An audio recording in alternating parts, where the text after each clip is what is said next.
Ini anak-anak nih udah habis ya. Tiketnya mulai habis. Indonesia Kaya, Pak. Oh, Secara kamu pilih. wow, tiapkan sendiri. Terus nih. Oke, kita atau langsung ke itu. Yuk langsung lagi. Langsung.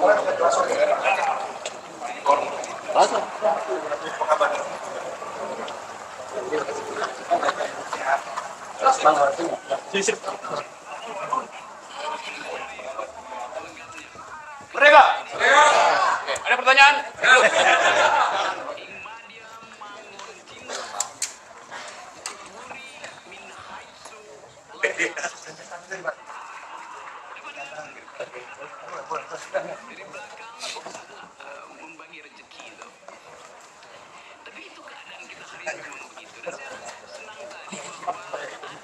Si buku Marhaenisme, dalil baru untuk Gen Z, karya Erlangga Pribadi Kusman dan Rocky Gerung dengan tema utama Revisiting Marhaenisme. Boleh beri tepuk tangan Bapak-Bapak Ibu.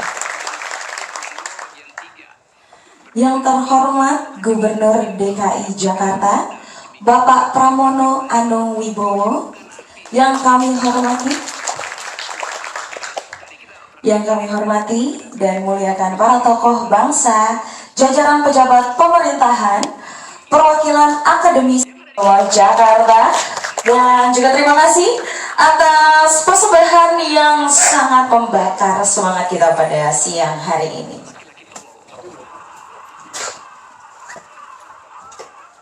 Baik hadirin hadirin sekalian, arah baru bangsa tidak lepas ya dari bagaimana para pemimpinnya memandang keadilan sosial dan kedaulatan rakyat. Untuk itu, dengan hormat kami undang ke atas panggung Gubernur DKI Jakarta, Bapak Pramono Anung Wibowo, untuk memberikan sambutan secara resmi kepada Bapak Pramono Anung Wibowo. Waktu dan tempat dipersilahkan.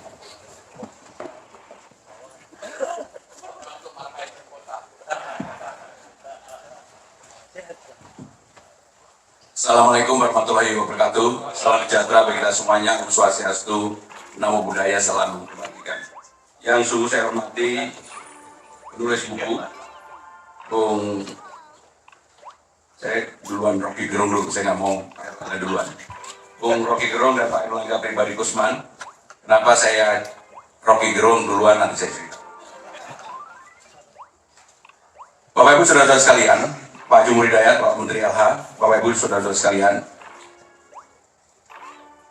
saya ketika ditelepon Rocky, saya langsung jawab iya. Saya memang sama Rocky ini paling nggak bisa bilang enggak. Saya sudah mengenal lama dari tahun 84, sesama aktivis.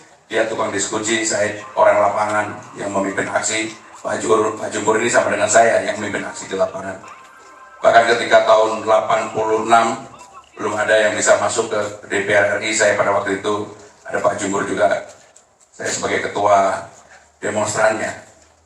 Dan sampai hari ini kami kadang-kadang sama, lebih sering berbeda. Pada satu waktu, saya nggak cerita tokohnya, saya lagi diskusi sama istri saya, dia bilang begini, Rocky Gerung itu visioner, kamu nanti akan merasakan apa yang ini istri saya saat ini, apa yang dibilang Rocky tentang tokoh itu benar. Saya nggak cerita tokohnya, tentang tokoh itu benar. Saya tetap membantah, nggak mungkin, tapi ternyata istri saya yang benar. Jadi ini jangan masuk ke media loh ya. Bapak Ibu saudara-saudara sekalian, saya memberikan apresiasi terhadap terbitnya buku ini. Walaupun saya belum membaca, terus terang saya ini di sekolah partai. Salah satu ajaran yang selalu saya sampaikan pada waktu itu adalah mengenai Marhaenisme. Dan saya sudah menulis pidato Marhaenisme ini mungkin lebih dari 15-20 kali ketika masih menjadi penulis. Sekarang sudah digantikan yang muda-muda lah di dalam partai. Dan saya melihat apa yang disampaikan tadi, saya baca sebentar, semangatnya itu luar biasa. Dan yang menjadi pertanyaan adalah di ruang publik diskusi yang begitu banyak, hal yang ingin disampaikan begitu banyak, tetapi tentang Marhaenisme ini implementasinya seringkali tidak bisa dilakukan dengan konkret. Maka untuk itu, Bung Rocky, mungkin saya salah satu yang secara konkret melakukan ini.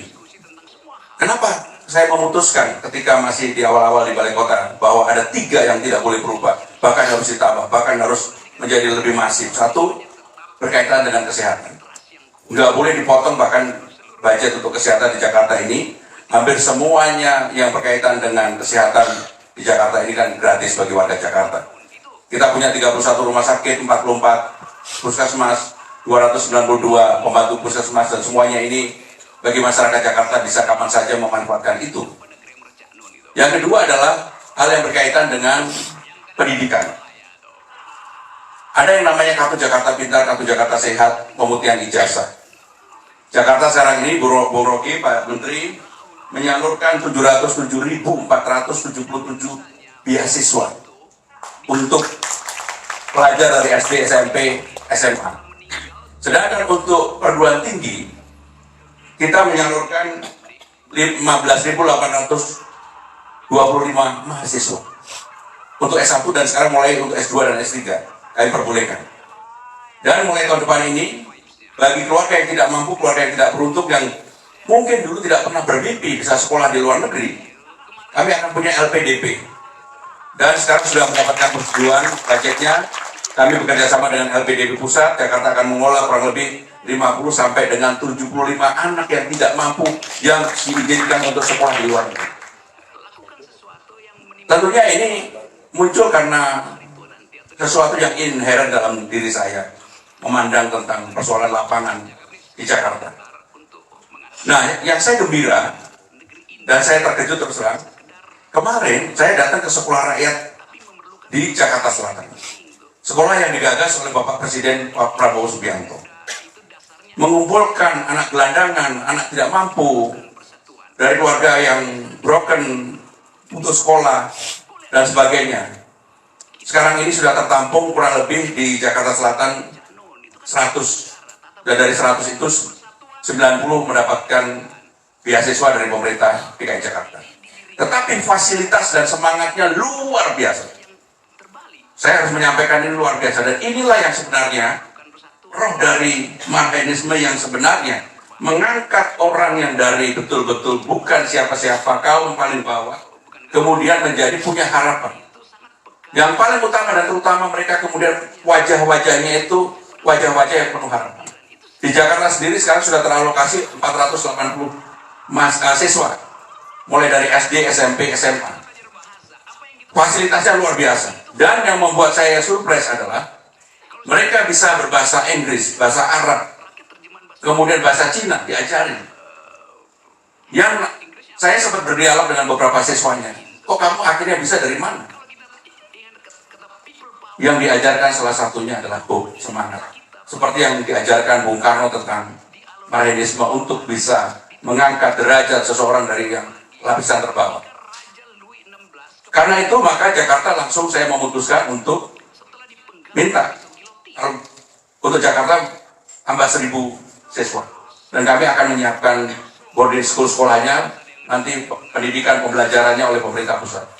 Sehingga dengan demikian saudara-saudara sekalian, tetapi saya minta yang 1.000 ini betul-betul dari keluarga yang terbawa, keluarga broken heart, keluarga yang anak-anak putus sekolah, anak-anak yang sekarang ini sudah sebagian besar, yang kemarin saya lihat sendiri, yang bekerja di tepi jalanan, pengamen dan sebagainya.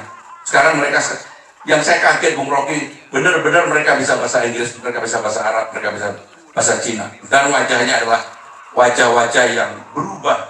Dan itulah menurut saya simbol Marhenisme Gen Z sekarang ini. Kalau ini bisa dilakukan secara baik, mungkin ini akan menjadi harapan bagi bangsa ini ke depan. Terakhir dari saya, apa yang digagas oleh Mas Erlangga dan Bung Rocky untuk membuka ruang publik diskusi tentang Marhenisme. Yang paling utama adalah salah satu otokritik yang selalu saya lakukan. Seringkali kita bercerita Marhenisme tentang semangat Bung Karno-nya yang pada waktu itu ingin membawa masyarakat atau bangsa ini terbang ke atas. Selalu jargonnya yang digunakan dengan 10 pemuda saya akan bisa menghancurkan menaklukkan dunia dan sebagainya. Tetapi esensi dasar mudah-mudahan ada dalam bukunya Bung Rocky dan Mas Erlangga adalah bagaimana semangat untuk kita semua yang diberikan kesempatan bisa mengambil keputusan untuk memperbaiki bangsa ini dari lapis yang paling bawah. Terus terang kemarin ketika saya melihat suara rakyatnya Pak Prabowo, saya nangis. Terus terang. Karena itulah yang saya mimpikan. Hanya memang perlu continuity. Dan pemerintah Jakarta akan mensupport, dan kami segera, saya sudah mengajukan kepada Mensos untuk Jakarta ditambah 1.000 lagi kuotanya, nanti kami yang akan menyiapkan itu. Sehingga dan demikian saya berharap betul mudah-mudahan buku ini akan menginspirasi kita semua, apalagi banyak tokoh-tokoh ataupun anak-anak muda yang menjadi harapan kita semua. Terima kasih. Wassalamualaikum warahmatullahi wabarakatuh.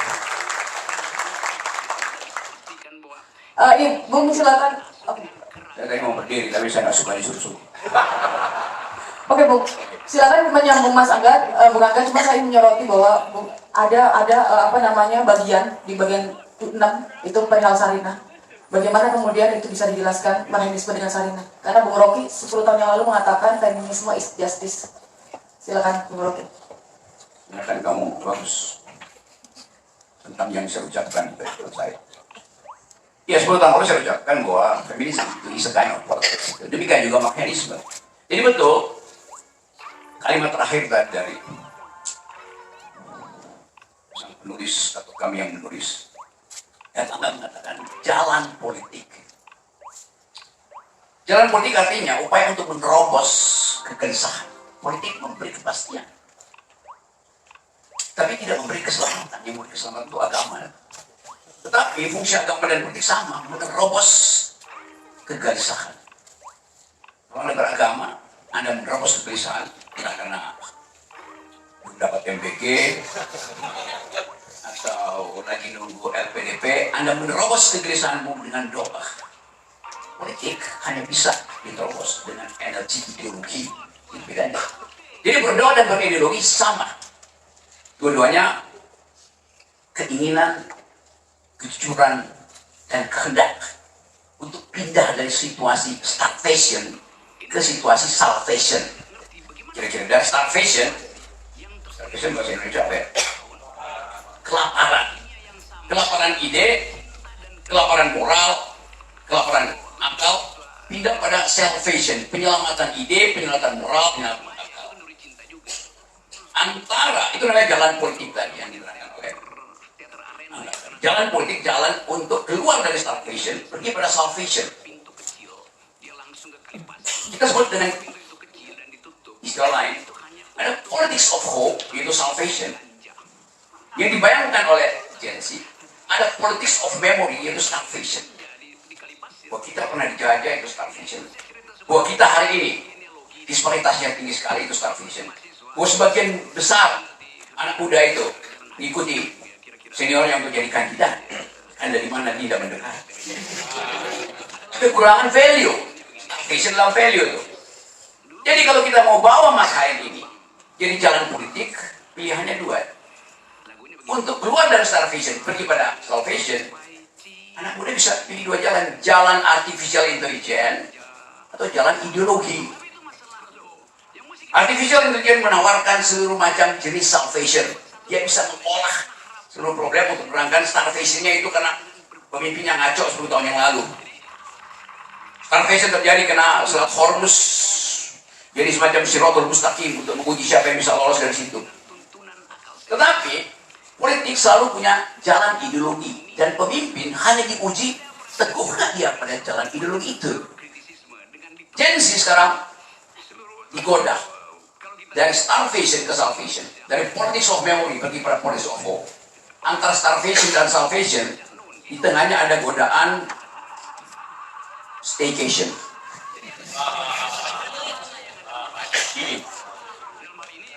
Waktu dia healing, dia berupaya untuk membaca masa depan, tidak terbaca. Waktu dia healing, dia berupaya untuk mengerti masa lalu, juga tidak terbaca. Buku ini membantu kita ketika staycation. Anda diminta atau dianjurkan untuk meneliti asal usul starvation kita apa sih? Bung Karno dulu terangkan bahwa imperialisme, kolonialisme, feodalisme militarisme. Kan semua itu yang kita sebut sebagai starvation dalam demokrasi. Sekarang kita mau lompat cepat-cepat ke situ. Ada keadaan ini yang dikeluhkan tadi oleh dua teman muda saya. Mereka berupaya untuk menilai apakah buku ini akan membekali mereka ketika mereka sedang staycation untuk melangkah pergi pada salvation, atau buku ini sebetulnya isinya lebih baik ditulis bukan untuk Gen Z, tapi untuk anggota DPR, untuk menteri-menteri, untuk kabinet. Karena jangan-jangan elit kita yang butuh buku ini. Tapi kita tanya, berapa banyak pemimpin politik, berapa banyak gubernur di Indonesia yang paham tentang marxisme? Kecuali Pramono Anung. Berapa banyak pemimpin Indonesia, teknokrat, menteri-menteri yang do speak environmental ethics, kecuali Jumbo Hidayat. Jadi ini pertanyaan-pertanyaan yang sekaligus disodorkan untuk memberi energi pada Gen Z, tapi untuk juga memberi teguran pada elit. Do you speak environmental ethics? Do you speak feminist kind of justice?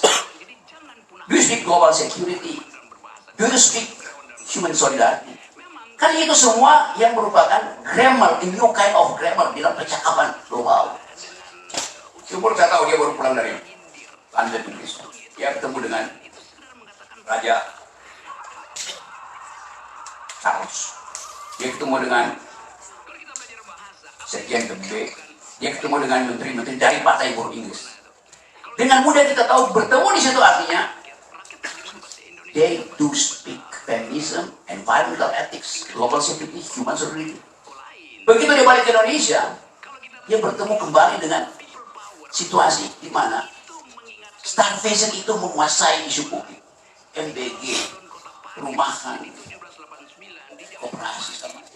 Kita mau keluar dari situ supaya ada salvation. Prabowo mengucapkan salvation, Bung Karno mengucapkan salvation, Ibu Mega mengucapkan salvation. Jokowi sangat sebut. Dia bagian dari starvation. Tetapi publik kehilangan kemampuan untuk mengapresiasi tokoh-tokoh ini. Pertama, karena kejujuran para akademisi untuk mengucapkan dan menjawab secara jujur, apakah Bung Karno terlibat PKI? Apakah Bung Karno komunis? Itu mesti diselesaikan.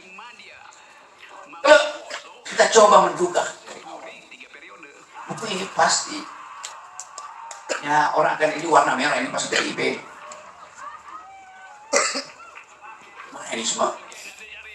Marxisme bukan ideologi, dia metode untuk membongkar starvation. Kalau Anda nggak mau belajar Marxisme, metode untuk membongkar starvation apa? Kita coba pahami posisi Bung Karno pada waktu buku itu ditulis 1927 dia adalah seorang sosionasionalis. Sekarang kita bawa dia ke Todayism, ke dalam watak pemikiran hari-hari. Kita ingin terangkan Marxisme versi Soekarno. Di 1927, 100 tahun kemudian, Soekarno harus pindah melalui buku itu dari posisi sosio-nasionalis menjadi sosio-ekologis. Semua orang bicara tentang krisis ekologi. Coba kita cari cara untuk memudahkan kita membayangkan. Anda baca tentang riset-riset akademis, orang bicara tentang ekologi. Anda cari ungkapan-ungkapan di dalam local culture kita, local history kita, semua bicara tentang ekologi. Anda cari keterangan di dalam Bible, Quran, Anda ketemu dengan cerita tentang Nabi Nuh yang menyelamatkan bumi atas perintah langit supaya dia bikin kapal Noah, kapal Nabi Nuh. Yang bisa kita bayangkan sebagai upaya untuk menyelesaikan problem-problem starvation. Kita bicara tentang Nabi Nuh, artinya kita bicara di 2000, 3000 tahun sebelum Masehi itu. Dan kita tahu Nabi Nuh hidup kira-kira hampir 1000 tahun untuk menyaksikan kerusakan di bumi. Tiba-tiba dalam mungkin sebulan lalu saya baca artikel yang menulis kesaksian seorang perempuan yang berada di ketinggian antariksa sebagai antariksawan NASA. Dia melihat bumi seperti kapal Nabi Nuh bentuknya tuh, artnya. Jadi dulu kita bisa ingat kapal Nabi Nuh setelah 5-6 bulan mengambang di atas bumi, ketika air surut dia terdampar di Turki sana, gunung apa, gunung Arara. Walaupun orang masih bikin riset, tapi dengan logika tidak tahu kapan itu begitu bumi surut, air surut pasti dia terdampar. Entah dia terdampar di Arara atau di Gunung Padang atau di Teguh Umar, ada soal itu. Yang jelas kita tahu bahwa kapal itu akan terdampar. Bayangkan misalnya peristiwa itu terdamparnya kapal Nabi Nuh di bumi dibayangkan oleh seorang perempuan yang astronot NASA. Dia lihat justru bumi itulah kapal Nabi Nuh. Pertanyaannya, bumi mau terdampar di mana?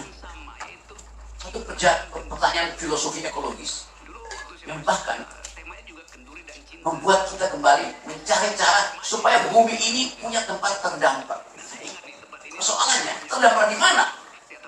Kalau Nabi Nuh terdampar di bumi, bumi akan terdampar di mana? Itu membangkitkan naluri kita untuk meriset pikiran-pikiran awal. Kalau kita bisa kendalikan jumlah karbon yang diemisikan oleh industri, kita bisa pastikan bahwa Jakarta adalah tempat terdamparnya kapal-kapal ekologis yang dimuati oleh anak-anak muda Gen Z, yaitu keinginan untuk mengembalikan bumi sebagai only one earth. Bung Rocky, maaf, 1 menit lagi ya. Intinya adalah kita pastikan bahwa di dalam percakapan hari ini tidak boleh ada kerusakan ekologi, dan karena itu ada yang mesti diselamatkan. Siapa yang mesti diselamatkan? Ya kaum Marhaen, karena mereka adalah proyektornya. Kapan penyelamatan dimulai? 1 menit setelah saya berhenti. Saya tepuk tangan luar biasa sekali. Terima kasih ya. Baik, terima kasih sudah hadir Bapak Gubernur dan Ibu Gubernur